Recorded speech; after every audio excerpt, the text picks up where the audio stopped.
Well, Davy, think we'll ever make a lawyer out of this young tyke? From what I've seen of his work, I'd say so. And a tolerably good one. Well, you may be right. But from what I've seen of his Latin, he's got a long jaunt ahead of him. Mind you, Lord Glenarmond, the blame's no his. You've encouraged him to waste his time on painters, verse makers and fiddlers and the like. The boy's getting to be a bloody senior fiddlery like yourself. Gundy, your case didn't last long. No. The old whore got off. Huh?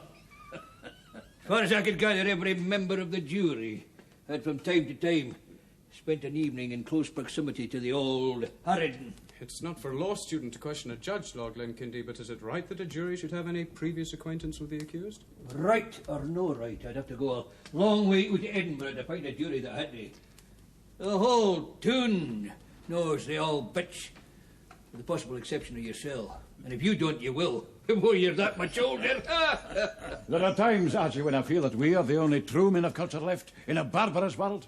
Oh, God, if you're going to be men of culture, you'll forgive Lord Glenkindie and me if we retire to some place where we can be barbarous without bringing a ladylike blush to your cheeks. Come on, Glenkindie. We'll leave them to their nonsense. Lord Glenarmond, you and my father are great friends, and yet you're so very different. Yes, we are. Great friends. And, unfortunately, very different. I'm sorry to say that I can never hope to be his equal. Oh, come, sir, I know you both. He is... What? Coarse? Coarse and brutal. I've never known him to be gentle. My mother was gentle. She was a very devout lady. My father's not devout. And though he's a lord, he's something short of a gentleman. But something more than a gentleman, too, don't you think? No, sir, I do not. I hope you're not confusing gentleness with gentility. You know, a man could be content to have only one ancestor, if that ancestor were Adam Weir. I'd rather be the son of a plated herd. I don't think that's entirely true, Archie. You must know that your father's a great lawyer, and a man whose integrity is absolute. At your age, it's not uncommon for young men to begin to resent their fathers. I've not begun to resent him. I've always resented him. We've been almost 14 years together in this house, and we've never really spoken to each other. From time to time, he's looked at me as if he would say something human, but he never has. He's only made some coarse joke at my expense. Your father's not an easy man to know and understand. I flatter myself that now, after many years, I know him. You have the word of an old man that has seen rather more of life than he wished to, that your father is well worth the effort of knowing and understanding. I should have known you could not be disloyal to him, and I respect you for it. You've done well at your studies, Archie. Eh? And I hear that your debating is causing quite a stir in the speculative society. Have you many friends? I think you're the only man in the world I could honestly call my friend. And I'm a very old, very serious gentleman. Would it not be better if you had some friends of your own age? Perhaps, if I could find any who didn't bore me. Why should men of your own age bore you? They're so shallow, Lord Glenarmond. They speak of nothing except women, drink, horses, and gambling. Oh, yes, and cheating tradesmen. I prefer to keep myself to myself. Archie, you're much more like your father than you think.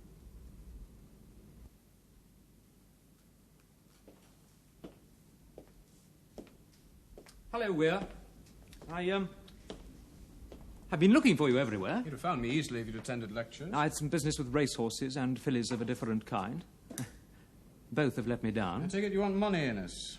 Either you're omniscient or I'm totally predictable. I don't know which I'd like least. I've no money at the moment. I should be able to help you in the morning. It's very good of you. Where shall I see you? I shall be at lectures in the morning. Lectures? I really don't understand you, Weir. Why don't you cut them and come off with me? Well, not very promising material, but I think I can teach you to enjoy yourself. I don't think I could stand the excitement in this. If you want the money, I should be at lectures. I won't come looking for you.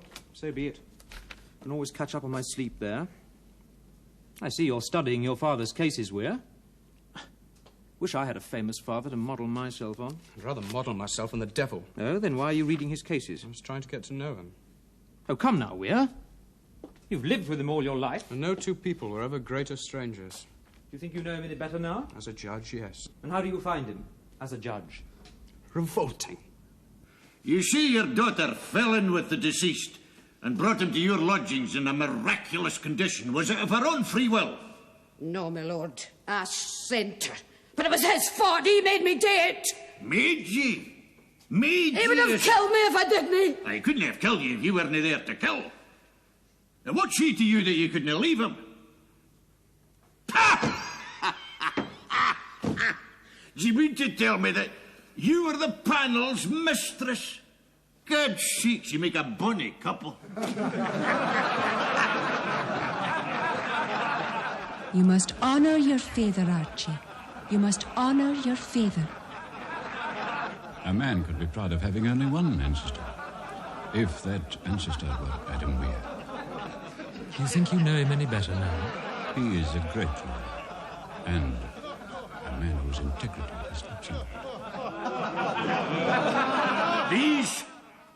These two pitiable creatures seem well matched, both in their twisted bodies and their twisted minds.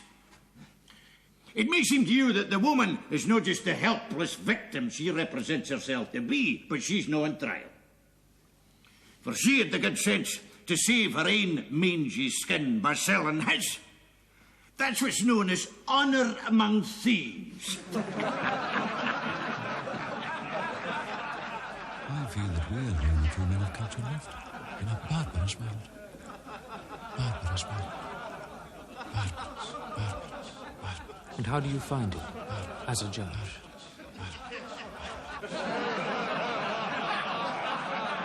I have been the means under God of hanging a fair number of people that were sorely in need of it.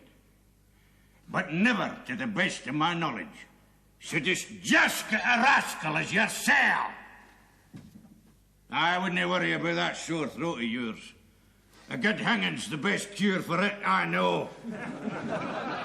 Persecutor. Second job. Persecutor. It is the sentence of this court that you be taken from this place to the Tolbooth of Edinburgh, there by the hands of the common executioner, be hanged by the neck upon a gibbet until you are dead, which is pronounced for doom.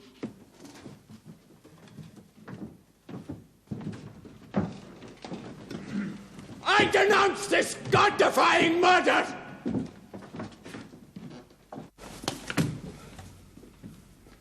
Where have you been, Archie? Your father sent MacKillop round to ask if you spent the night here. I've been walking the streets, sir.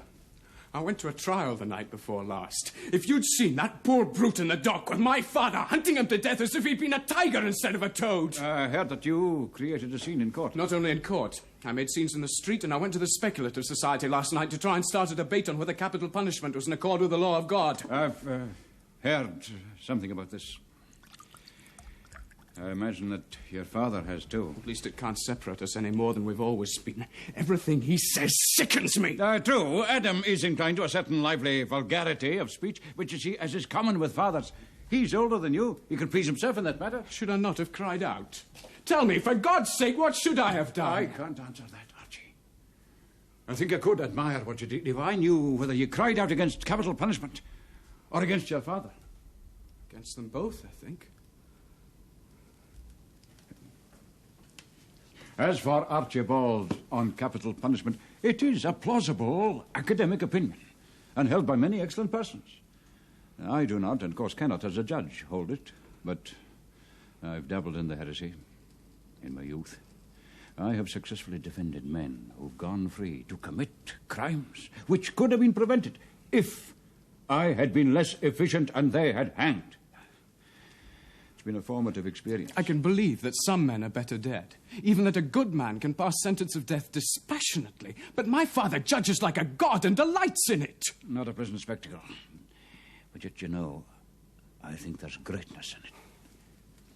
We are sentimentalists, you and I.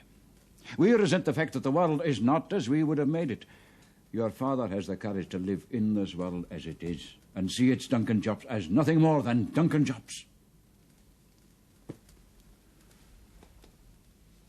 You deny his right to judge like God. But are you not judging him as if you were God? And does it not give you pleasure? You know, of course, that he has enemies. And that you have given them a weapon to use against him. In what way? I should have thought it was obvious. You have denounced the king's laws and his officers. That is at least lèse-majesté. Now, I'm quite sure that at this moment, Lord Advocate Fife is wondering whether, in these disturbed times, this could not be construed as sedition. I hadn't thought of that, Lord Glenalmond. What can I do? You can join me in a health to your father, a man with whom I've often differed but never ceased to respect. And then you must find the courage, see him face to face, and give him your complete obedience in whatever he decides.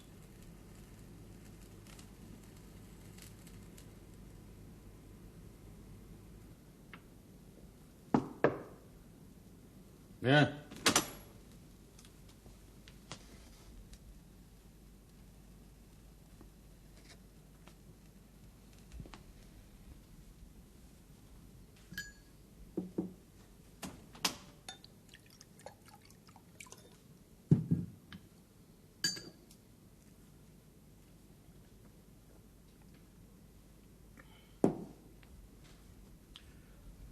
I hear you've been skirling against the father that begot you. I believe that's common enough amongst sons. But you've also been railing against my trade in the way that I plied, and that, you damned idiot, is on the border of sedition. It's ungrateful for for it's that very trade that puts the shirt in your back and the bread in your mouth and gives you the leisure to attend murder trials and sack-like entertainments. I was by no means entertained, sir. From what I hear, you were too busy being entertaining for that. Seems you thought fit to cry out, "This is a damn murder." I said a God-defying murder. Why do your kind always believe that God is on your side? What were you doing in court, anyway? It's no often you honour my work with such close attention. I'd been reading your cases in the Advocate's library. No, I'd like to think it was for the law in them. But I suppose it was spying out my faults. I take it you didn't find them entertaining. Is it not enough to hang a man, Father? Do you have to bait and bully him as well? There should be an aesthetic even in the slaughterhouse. Aesthetic, eh? In a murder trial? Did you find Duncan Job aesthetic? And the evidence? I grant you it was hideous, but so was the way you hounded him. There was a man to be hanged, and I was hanging him. Murder was his trade, and hanging's mine. We had to meet up one day. The pity is it was no sooner. I think you... You are a young gentleman who doesn't approve of capital punishment. Well, I'm an old man that does. I do my day's work, and let that suffice. But what about you? You're splurging at life like a young heifer. And you'll have to pay for it. Well, there's an end to your law studies. Why, Father? Good God, man, can you not see? What right have you to administer laws you don't agree with? And you've libelled a senator of the College of Justice. Now what are you fit for? No, for the pulpit. If the law of man's too strong for your belly, you'll no be better off with the law of God. So what's left for you? Let me join the army and fight in the peninsula. You? It's so ladylike about the hanging of a toad. The sodgers would bray at you like a cutty. Have you any other proposition? I can only place my future in your hands. And that's the first sensible word you've said. We'll have to get you out of the town to keep you out of jail. You'll go to Hermiston, and no as an idle laird. You'll work that place as it's never been worked before. I'll send Kirsty word in the morning, you better follow. And Archie, try to be less of an idiot. I realise I've probably caused you a lot of trouble. At least I'm sorry for that. I'll recover. By and by. I've no other son, you see. But I'm nearer to vomiting than you would fancy.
cooking. You take after our side of the family in that, at least. Did much more than that, I'm afraid. It's no a thing to be afraid of. The Rutherfords of Hermiston were being hanged by kings when the Weirs hadn't a clod of dirt to hang after their name. What's this? I thought at least you'd be pleased to see me. Oh, I am. But when I looked at you, the thought of your poor mother came into my mind. She was one of the Lord's blessed saints.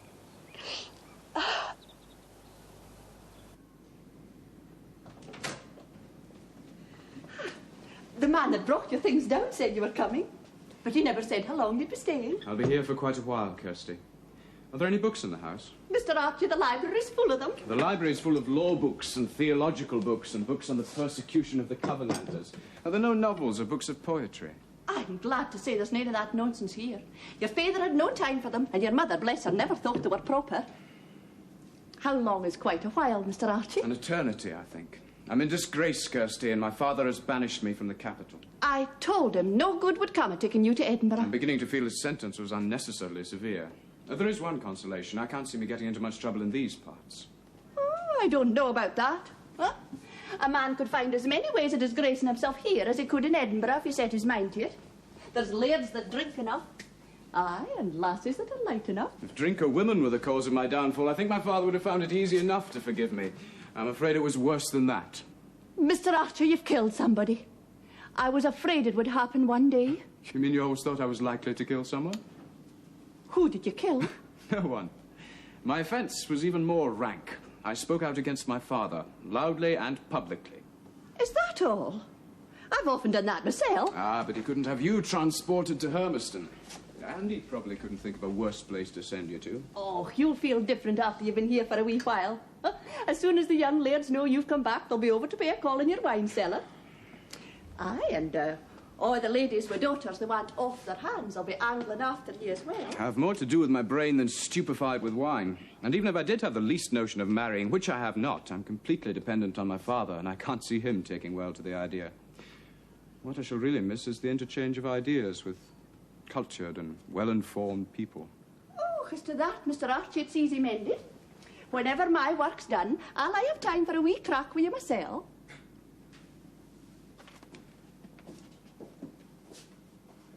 What can I do for you, gentlemen? I'm Hay of Romanus. And I'm Pringle of Dramano. We're by way of being neighbours of yours. I heard you were here and thought we'd ride over and make a social call. Welcome you and invite you to join our merry band. Glad to see a new face. Some of the old ones are getting very old. This is very good of you. Our pleasure. I think maybe you'll be needing this, Mr. Archie. The old days when we raided each other's cattle are all over, but there's still a bit of reaving goes on, eh, Hay?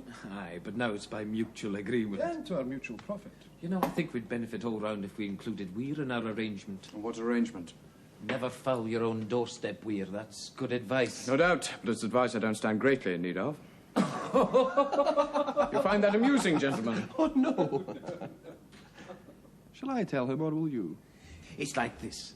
In these parts, there's a class of women that you marry, and they're not available on any other terms, you understand? And there's another class of women you couldn't marry and hope to stay in decent society, and they're fair game on any terms. There's some in my estate. And some in mine. So I raid into his estate, and he raids into mine. We never foul our own doorstep. I see. You foul each other's doorsteps. Foul each other's doorsteps, that's good! Damn good!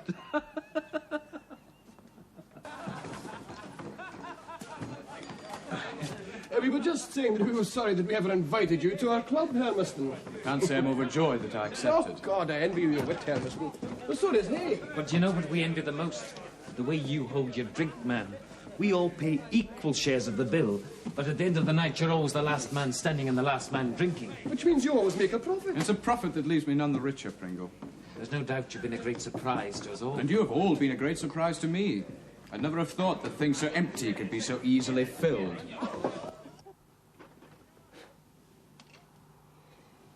Well, I'll be off to my bed. Good night, Mr. Archie. Kirsty, stay and talk to me. You're sure you're not too tired? I'm not tired at all, except of this empty existence. Empty, Mr. Archie? But you've been at the Cross Keys with the gentry every Tuesday. And last night you were at Lord Muirfell's ball. What? I hear you caused quite a stir among the lasses there. That long-nosed Miss Pringle fell out with Miss Marshall over you this morning. Front of the servants, too. And they say the way Muirfell's daughter, Lady Flora, chased after you was a proper disgrace. Then they were mistaken. The lady was civil to me, nothing more. Talk about something else. What would you like me to talk about? Tell me about your nephews. Why are they called the Four Black Brothers? Because there's 4 of them and they're black and they're brothers. Don't be angry with me, Kirsty. Oh, I never could be, Mr. Archie, not for long. Why did you ask about them? There was a legend about them here when I was a boy. I always thought of them as dark and violent, but when I met Hob the other day, he seemed a solid, respectable farmer. Well, he's been laird these 14 years. And there's Gib. He's got a loom in one of the barns at Caldstane Slaps. When he's no praying, he's weaving, and when he's no weaving, he's praying. And then there's Clem. We used to call him Daft Clem because he was aye making toy looms with sticks and bits of string. But he took his wee toys to Glasgow, and now his partner in a firm there with his name on the door as long as your arm, Maister Clement Elliot. They're all respectable now. What about the other one? Oh, aye, Dan. He minds the sheep at Caldstane Slaps. He's forever writing poetry and the like. Thinks he's Robbie Burns all over again. Haven't you a niece as well? She's my namesake. Oh, but she went to Glasgow with Clem. I've not seen much of her since. Hob told me they were likely to pay him a visit. Oh, well, I'm no likely to see much of them here.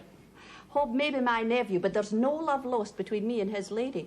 If your niece takes after you in more than name, she must be very pretty. They say she looks well enough, but she's a black Elliot. It's the fair Elliots that are the beauties of the family.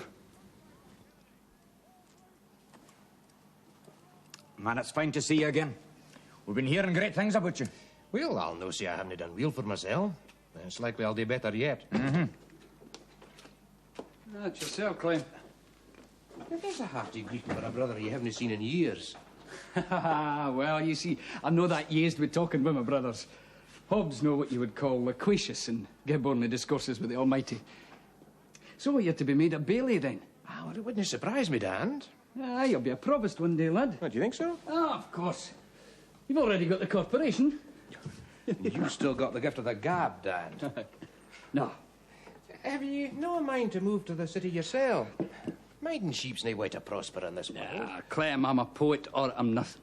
And who will that serve you in your old age? Well, I'll die young like Robbie. You see, the muses have taken a fancy to me. They never leave me. Even when I was on the cutty stool of repentance in the kirk, waiting for the minister to deliver my rebuke for fornication. Do you ken what I was doing? Thinking shame in yourself, I hope. Not at all. I was making immortal verses. Here, on the cutty stool I stand, the guilty member in my hand. Which stand? It's my wee sister, Christina. Oh, my. Oh, but you're grown up, eh? Aye, bonny, too. I doubt you'll cause a right flutter amongst the lads of the parish. If they're all like you, Dan, I won't mind that. Ah, now do you hear that? There's a lassie with a good taste in men. I know that it'll do you muckle good in these parts.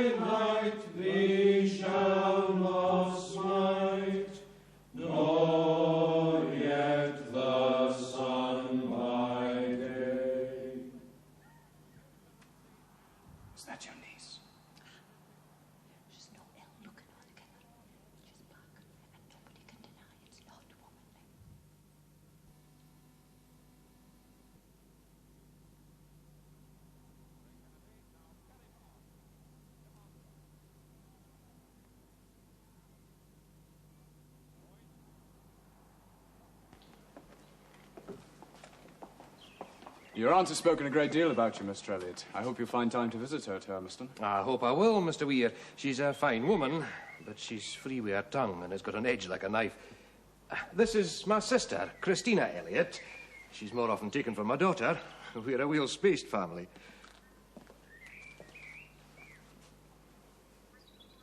I'm happy to make your acquaintance, Miss Elliot. Will your visit be a long one? I hope it will. That all depends on my brother, Mr. Weir. While you're here, I hope you feel free to call on your aunt as often as you wish. Auntie Kirsty's never seemed anxious to see me. Hob's wife and her didn't agree too well. And while I'm staying with Hob, it wouldn't look considerate like if I was to visit Hermiston. I usually go for a long walk on Sundays. I'll be passing quite near Colston Slabs. I'm sure the exercise will be good for you, Mr. Weir.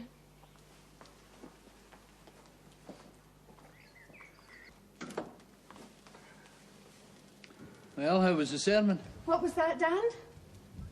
I asked you how the sermon was. There's no need to blush. I used to sleep through them myself.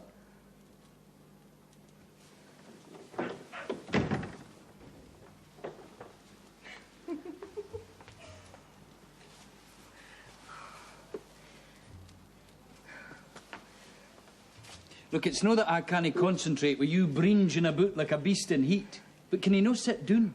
It's that close in here, Dan. I think I'll go out on the moors. I need a breath of air. If Clem asks for me, quieten him, will ye? Aye, I'll tell him you've got a sore head. Oh, but I haven't, eh? Yeah, well, another Lee'll no blacken what's left of my character, Christina. Dan, are you really a Lear? Well, the lassies say so, and they should know. Now, away with you. I'm in my hour of inspiration here. Are you going out there near Sunday best?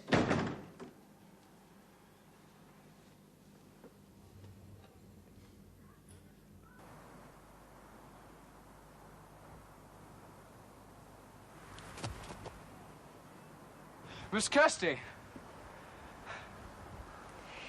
Miss Christina, if you please. I can't bear the contraction. I'm sorry, it has a friendly sound to me. I couldn't help looking at you. You seem so bright in our old grey kirk among our old grey dames. That would be my Glasgow clothes. I'm only Cinderella, Mr. Weir. When I've put these by, I'll be as grey as all the rest. I don't think I'm so very much influenced by clothes, Miss Christina. Then it must have been your Edinburgh gallantry. I couldn't bear a roof over my head in a day like this. I always used to come here when I felt like that. So did my mother. I've scarcely ever been here since she died. It's very peaceful. Sometimes it's very sad. Like an old ghost was crying out and you could nearly hear it. Our families have been here a very long time. Maybe it's one of them, or all of them. Did you have my brother Dan's song in mind when you said that? I've never heard it. Will you sing it for me? Sing on the Lord's Day, Mr. Weir, that would never do. Would it be breaking the Sabbath if you spoke the words for me? No, that badly, Mr. Weir. Then will you? Please.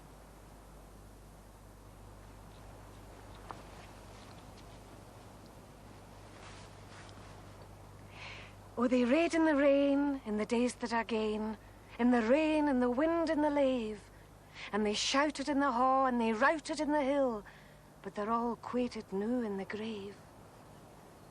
Old Eliots, clay-called Eliots, dour, bald Eliots of old.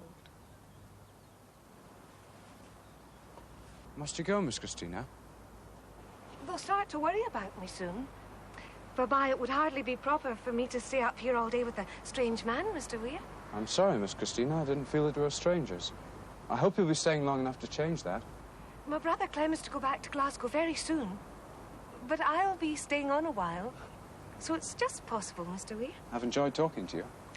Anybody would be better company than Auntie Kirsty. And I liked your brother's song. Perhaps next time you'll sing one for me. Next time, Mr. Weir. I was hoping, since we're both so fond of this place, we might meet here again sometime. It's no unlikely. I'll be here often enough, in the mornings. Or maybe at this time of day.